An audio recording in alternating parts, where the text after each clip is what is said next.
Okay, so welcome everyone to the Faith Forum for London and Women Interfaith Network discussion on women's leadership.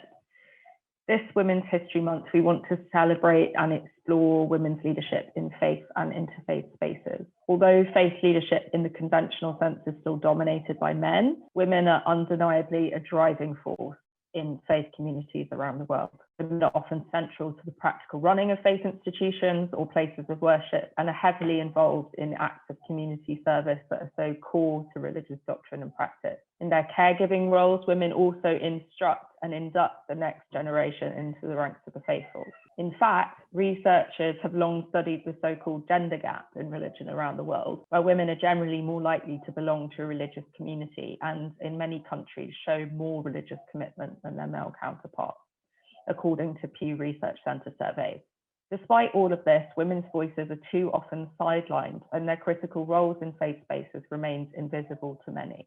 We need to amplify the voices of women in faith leadership to hear their experiences and what they think the future looks like for women and girls working for change in faith communities. So today we are lucky enough to be speaking to Esther Offenberg. Esther studied at the University of Birmingham, where she developed her keen activism for youth issues and representation. This involvement spurred Esther on to take her voice further, and she was elected as the president of the Union of Jewish Students of the UK and Ireland in 2019-2020. Esther is currently a board member of the World Union of Jewish Students and sits on the Young JW3 Advisory Board, supporting London's Jewish Cultural Centre with their youth programming. She is the social media executive for University Jewish Chaplaincy and a trustee for the London Jewish Forum, focusing on interfaith and youth matters. Esther currently studies at King's College London, undertaking her MA in conflict resolution in divided societies. So we're very lucky to have her with us today. So Esther, I'm just going to dive in with a question. How have you and your faith been shaped by women's leadership in faith spaces, or the lack thereof? What's been your experience? Interesting, because I think the first thing that comes to mind is also what you were saying, the traditional faith roles. So for me, obviously, kind of rabbis and that, those kinds of authority figures. Well, I have to say, from a kind of the traditional religious point of view, I grew up in an Orthodox community, and I still am Orthodox and see myself as part of the Orthodox community. But I think I was very lucky in really being in a kind of a very participatory and equal and inclusive Orthodox community in Berlin, where I grew up, so that I have really always felt real ownership and influence in my faith and how my community is shaped. But kind of looking at more recently, kind of in adulthood, university, my involvement in student activism, student politics, coming at the area of social action and activism from a faith perspective is, I think, a really powerful way of engaging with the world, which is why I and a lot of other people, we proudly call ourselves Jewish student activists, and we're part of Jewish student activism because it's the values of our faith and of our community that really shape how we engage with the world, which is to help others and campaign for others and support each other in the wider sense. And obviously you choose the causes that you're passionate about. But through that, I actually always saw really powerful women role models that really got me involved in kind of my whole trajectory. A lot of women supporting women, which is also what really shapes my activism and my leadership and just my engagement with the community, of really lifting each other up and raising each other up to reach higher goals, and in the end obviously allow for more representation. Well, it kind of touches on different kinds of leadership, doesn't it? And also the ownership that a congregation takes over their space, that it's not just a top-down process, it's very much participatory. Well, so I have to say, kind of looking at leadership styles and roles, I'm very aware that there are different leadership styles, and I'm a very people-oriented people person when it comes to actually tachlis is a Yiddish word, actually hands-on doing something. I'm, for example, I used to be a very programming heavy president, when I was at UJS, which was kind of very focused on creating programs for and with students and kind of shaping student life in that way, aside from actually the student politics and the campaigning side of it, which I'm very passionate about. But I think that is often where you can really get people involved. And for me, seeing that new people are getting involved and that they are finding their own voice in their own way is really the most rewarding and exciting thing, because that is how I got involved. So when I got to the UK, at 18 to study at university, I was super keen just for university. I obviously had no clue about student politics, student activism, even just the frameworks that existed, like a Jewish society on campus or the National Union of Students or the Union of Jewish Students. It was like through other people that talked to me and became my friends and brought me in, that is just slowly kind of snowballed in a way, but like in the best sense possible. Because starting at university, I would have never in a million years guessed that I would one day be the president of the Union of Jewish Students, especially as someone who came from the outside. Although I think eventually we all come somehow from the outside and we bring our own unique identities into it. But I think that's the exciting thing of, you just need to start by giving people a platform that works for them and kind of a little stepping stone, and you never know where they'll end up and who your allies will be along the way. Well, that leads really naturally into my next question, which was, what was your own journey like towards leadership, those leadership roles? Were there like particular catalysts? Were there people that informed that process? What was it like for you? 100%. Yes, I think so fondly back to my journey and the people that influenced me, most of them who I'm still friends with. Basically, I got to university and I had no clue that I went to the University of Birmingham, which happens to have the biggest Jewish society in the country. Had no clue. I really just, when I chose my university, I thought, there'll be a synagogue nearby. I'll just keep doing my own little Jewish thing the way I have always done in Berlin, which is just in contrast. It's quite a different Jewish community and Jewish experience. So that when I got there and I saw all this like young activity happening on campus, it was super exciting. Weekly Friday night dinners with loads of other Jewish students of kind of all across the university years, other little events happening. So that we had our elections, I think, in November. So only like 2 months after university started, and I thought, I'm gonna run for president. I mean, very happily, I was like, well, I'm just so glad I got to do this. Why not put my name on the map? And I will say at that point, I also knew quite a few people already. It was quite nice. And so I still joined the committee as events officer, which also worked for me. I got to organize loads of fun parties and other get-togethers. And that kind of just led me to the next step. That's how I met the Union of Jewish Students, the umbrella body for all Jewish students and all Jewish societies in the UK. So I met my sabbatical officer, for example, who was responsible for my campus. They obviously could tell that I was very keen and interested, so gave me, little opportunities. I then actually in my second year, I ended up running for delegate, or kind of a Birmingham delegate to the National Union of Students, to NUS, to their national conference, which was really, really great. And it was also just important to actually, bring my platform to the wider university body, which was at the time, I think it was very heavy on mental health, supporting international students, combating racism, anti-Semitism, and any other forms of discrimination. And then through that, I also got involved in NUS. I was on the steering committee. And so once it got to my third year, this is a really fast roundup, but once it got to my third year, I thought, actually, why not give it a chance with running for president of the Union of Jewish Students of the UK and Ireland? I had met so many great people around the country in like my 3 years at university, so many great activists who I really shared so much with, who were then happy to also support me in my campaign and inspire me and help me out and really shape, and also constructive criticism, hugely important. And it was a very stressful campaign, I have to say. It was also an exciting year because it was the first time that we had an all-female slate in the history wow. of the Union of Jewish Students of the UK and Ireland. Sorry, I keep saying the whole thing.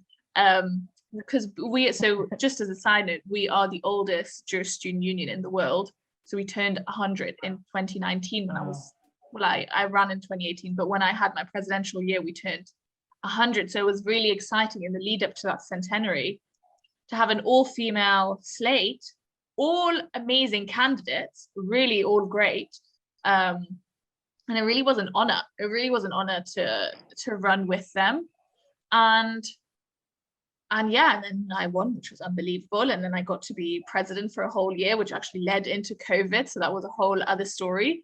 And that also got me involved in kind of the larger world of activism, so that I got to be involved in the European Union of Jewish Students and the World Union of Jewish Students. And then also just communal politics in the UK and in London. And I think it's important to note, even though all of these things have Jewish in the title, which is obviously, that's the great avenue for Jewish students often to get involved in general activism and communal engagement. A lot of that is very tied into just general activism and social action. Yeah. As I was saying in the beginning, guided by Jewish values, but certainly not only being active on Jewish issues. We're kind of Jewish activists on global issues. So clear from your story is leadership's not just about an individual, you know, deciding, okay, I'm going to lead. It's a community process, and you lead, particularly for you, you lead with your community, which is just really lovely. 100%. Sorry. Yeah, no, I really, really agree with that. I could never do what I do without at this point, hundreds of people who have influenced me in big and small ways. And I think that's very important to remember for anyone on their leadership track. You will never get to where you are without other people helping you so selflessly most of the time. And all the little clogs are important. The people who only work behind the scenes, the people who like to be in the spotlight with you, all of that is needed, because you can't have all the skills. Exactly. So you were talking about your experience in student politics, and what was that experience like, working alongside a lot of other young faith leaders like yourself? I think it's a really exciting space to be in. Young leaders, young activists are so driven, so excited, so passionate. So when we all get together, it's just a bit of like an explosion of excitement together, where really a lot can be done. Because I think that's also the exciting thing, as young people, as part of these young dynamic organizations, we are very used to things happening quickly and putting them into motion very quickly. I think something that just the world sometimes doesn't work like that, of people like to take their time and, okay, we'll set a meeting in a month's time to discuss this. And really the amount of campaigns and programs and events that I have had a turnaround of a day, a week, like super quick. And it's just because everyone's super excited, everyone's dedicated to it. The flip side of it is obviously a work-life balance and burnout, and you have to figure that out. And that's a different conversation that I can certainly speak on as well. But really the positive aspect of it is it's so exciting to be with other young people, and it's a really authentic space to be in, very unfiltered in the best way. Sometimes it can be a bit harmful as well, but I think it can be really exciting. And the other side of it is you can also share in the difficulties that you experience as a young leader, which is often, we obviously don't operate in a silo, and we work alongside other communal leaders, other societal groups, other big authority figures, that often there might be a lack of respect, we're not being taken seriously, things are not happening the way that we are telling you that they should be done, like our experiences aren't respected, especially when we talk about, for example, as a Jewish student leader, as having been president, I would talk about anti-Semitism on campus or other experiences that Jewish students are having, and I am the person to speak on it as the representative, and seeing how that's not respected because of various factors of being a woman, of being young, of being Jewish, really anything. And so that's also maybe, I guess, another positive aspect of really working alongside other youth leaders. We really support each other in the difficulties that come with young leadership, which is still exciting. Given how sort of exciting and dynamic and powerful youth leadership is and can be, we still have this massive underrepresentation of young people in faith spaces, interfaith spaces. And I mean, you were mentioning some of the barriers that might contribute to that, but why do you think that is? And is it changing? I think part of that is really kind of a lack of incentive, and you're seeing so early on how hard it is as a young person to progress to the level of skill that you believe that you have. And I mean that in a really confident way. Like, I believe that I'm very capable in doing things. I've seen so many other young people who are extremely capable. It's unbelievable the stuff that they can do, that they are able to do this from their experiences, what they have collected, the skills. And it isn't really being honored because of just kind of societal concepts of, well, that your time will only be in 10 years when you're a certain age. That's when you're allowed to inhabit this space, this role. But also part of it just not really respecting those voices and letting them flow freely, so that when a young person is saying, this is what I believe we need in this young space, in this faith space, in this interfaith space, to bring people like me in, to bring a bit of diversity in, for those pieces of advice to actually be followed, then I think often it can just get lost along the way, and it can be very frustrating. That obviously trickles down. So that then you'll end up having few people involved. I know so many other exciting young leaders, young faith leaders around me, and we support each other. But I can also see so many people who have the potential and who might be hesitant to come in. But I'd like to think that it's slowly changing. I think in general, our faith communities of really any denomination are slowly changing in various ways, of kind of adapting to diversity, adapting to young people, adapting to just modern life, and accepting that communities have to be a bit more flexible and a bit more fluid in order to really reflect their communities, their people. And so I'd like to think that very slowly that will actually also translate into a full representation in our communities, in our leadership. What can we do, both as leaders and as congregants within our communities, to work for meaningful equality and equity? Do you think women have a particular role here? I do think women have a particular role in it, but I also believe that everyone has a role in it, because the onus really shouldn't be on the group that wants to see change the most. And I think that doesn't only go for women, that also goes for people of color. So I don't know, in the Jewish community, obviously Jews of color, LGBT Jews, anything, like, we all have to be there for each other and ensure that our spaces are as inclusive and welcoming as possible, and really not put the responsibility on those that are most affected by it, because that is just an additional weight on the difficulties they're already experiencing, and that's really not what it should be.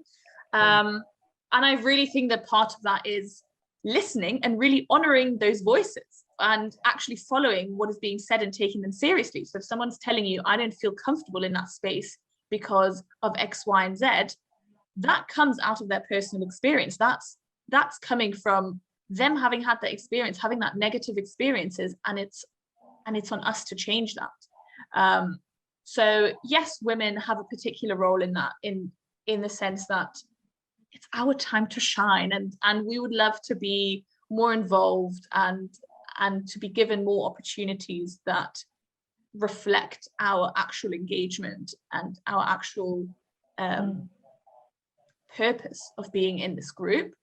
But at the end of the day, we all have to work towards it together, and especially the people that are in a position of power, for them to be using their privilege in order to uplift other people. It's not just creating new leadership opportunities, but acknowledging the leadership that's already taking place in the community, like acknowledging the women who are already leading, organizing, working for their community. It's not like they don't exist, they just need to be listened to and kind of brought into exactly the light. There is already so much power and energy and potential in our communities. And actually by not recognizing it in time, and I think that's what you see, then you get splinter communities, people leave the community in general, they become disillusioned with the faith or with the organization they are involved in. And in the end, everyone loses, because the main community lost by, you lost some amazing people who could have really transformed your community. And for the individuals, they're losing a whole aspect of their identity that they really wanted to be part of in the first place. So there's really it can only be a win-win situation in the end. But I think that obviously some hurdles have to be overcome and some mind barriers have to be broken. But I truly believe that it can only be a win-win situation at the end. How do you, as a woman in faith leadership, hold the door open for other women or uplift them in your work? Recognizing the space and the privilege and the power that I hold in my current position of what I am able to achieve for other people, but also recognizing when it's time for me to step aside and leave the space to someone else, get someone else involved in a particular campaign, on a particular program, where their voice will be much more valid than mine, which is very often the case. Like, yes, I have some intersecting identities, other people have others. And, you know, our faith communities, our society is really a wonderful rainbow of intersecting identities, to be really cheesy. And it would be really silly to assume that I have the authority to speak on most of it and that I would be best placed to be in those positions, even if I am in that moment the elected representative for something. As the person in power, as the elected person of whatever position I am in, it is my duty to bring in other people, which also then again translates to continuing leadership, passing on opportunities, bringing the next people, bringing the next generation in. So it really is a whole community outlook of how you're leading. By bringing in other people, by uplifting other voices, it doesn't take anything away from your leadership, from your position in society. If anything, it only strengthens you, because you're building relationships, you're finding allies, and you're creating a much more diverse community. And exactly, I think what you were saying about leading, not just leading being a collaborative process, and also showing leadership being knowing when to not show leadership or pass that leadership on to someone else, or delegate, or bring someone else in the room. Agreed. Yeah. I do believe that takes a certain amount of confidence in your leadership, in your position in the community, and in your purpose. But that is what makes a good leader, by knowing that. But you hogging a spot does not make you a good leader, and everyone can see that. Everyone, it's so transparent when you're not bringing in the right voices, and even if you get less stage time, you did the right thing, and that is in the end what will be your mark and what will make you a great leader. We've come to our last question. We might circle back and touch on a few more things. But if you could send a message to women working for change in their faith communities and in interfaith work, what would it be? I think, first of all, that we deserve to be here. We really deserve to be here. You deserve to be here. We have to support each other in the complaining and in the uplifting, because we are having similar experiences with intersecting identities, whatever it may be. But we have to be there for each other. Only that's how we can move forward. And, you know, demand what's yours. Demand what's ours. Demand what is the best for this community, which we also have a stake in. And you deserve to be here. In kind of challenging moments as a leader, when things go wrong or when there's conflict, how do you deal with those moments? I think that's an interesting question, because I think this is where those identities of being a woman or being a young person in leadership are sometimes an additional hurdle in conflict situations, where you unfortunately sometimes have to choose your battles. It might be that particular tasks, like menial tasks, for example, or really anything, is immediately put on the young person of like, can someone take notes? Esther will. Or as the only woman in the room, it'll be like, we should get some drinks. Esther, do you want to get some drinks? And it's those little moments, they really sound very small, but I think anyone with kind of a marginalized identity who finds themselves in the room with kind of majority, you often find yourself being kind of very like micro discriminated in those ways. And it's exhausting to have to stand up for yourself every time, which I will say, as someone who has been in that position, when I see that happening to someone else, I make sure to stand up for them because I know how exhausting it is to be in that position. I think it's very important to address things head on, generally, whether that's in an office environment, teamwork, or also in a really conflicting situation. Obviously in a respectful manner, but being very direct about what the issue is, how this is making you feel, and what's a way out of this. Otherwise, you know, you'll leave there thinking, maybe I should have said something. Maybe something could have been done. And I need to stand up for myself. At the end of the day, I need to be happy with me going to bed and reflecting on the day. I'm aware that that's not everyone's personality. I'm a very direct person who doesn't shy away from confrontation. But having said that, I've also been in positions, in situations where I've had to, unfortunately, pick and choose for my own energy levels and just also for my own standing in the room, because that is the flip side of that problem of, you know, constantly being exposed to these microaggression isn't the right word, but these really small conflict moments that are stemming from particular parts of your identity being represented in that room. It can be exhausting, which it just leads back to, we have to be very conscious of what happens in our community spaces and making it a safe and comfortable space for everyone, being considerate, and if something has gone wrong, also owning up to it. I'm sure that I have made people uncomfortable. I'm sure that I have exposed people to difficult situations unknowingly, really unintentionally. And if that has ever happened, or when that's happened, it's important to actually immediately own up to it and say, I'm sorry I did that. Either, you know, let me try and right that wrong, or, you know, we'll move on and it won't happen again. And I'm really going to work on myself and my mistake here. The act of claiming your space can be quite, you know, we talk about claiming our space, but then doing it in practice can involve digging your heels in. Claim your space sounds so powerful, and it's been in my vocabulary for years now. I will say, passed down to me from other powerful women in leadership. I'm actually thinking of one in particular, but then the reality of it is it can be hugely exhausting, and claiming your space really requires other people, once again, to allow you to claim that space, to provide that space for you. And then as leaders, we have to carry that on and make sure that we're making an environment where other people can claim their space and not fight us on it.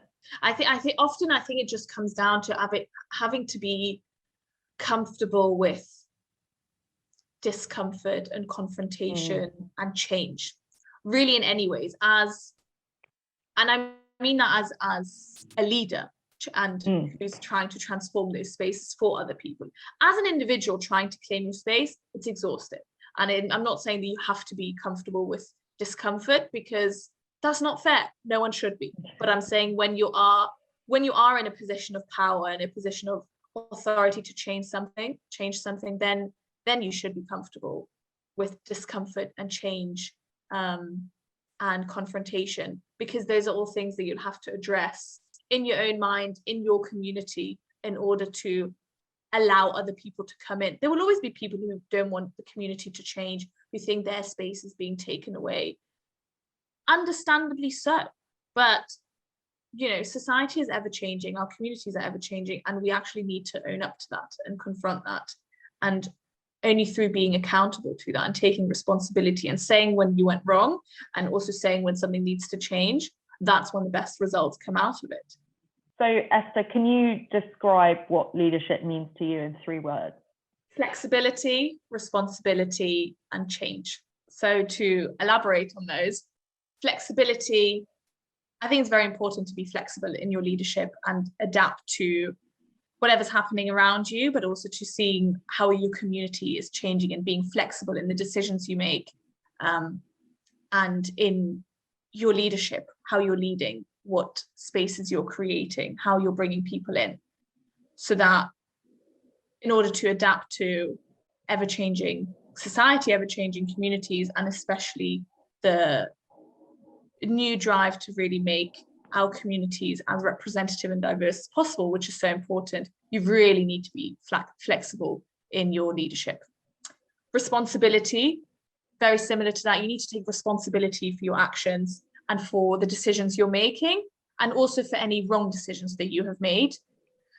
And so in order to really bring everyone that deserves to be in your community, who really wants to be part of it and might not feel that they're currently being represented, you need to take responsibility for that current situation, and also for the steps that you are taking in bringing them in. And that often obviously involves uplifting other people, creating spaces for them, with them, but really being responsible in your leadership and thinking ahead and being all inclusive. And change, really kind of being very adaptable to change, not sticking to maybe the one reason that you got into leadership or the one platform that you ran on, kind of in whatever context you might be in, but recognizing that our communities are ever changing. And with that, your leadership needs to change if you want to stay relevant, and if you want to keep representing and being part of your community. Use your power, use your privilege, change with the times, and bring more people in and be all inclusive.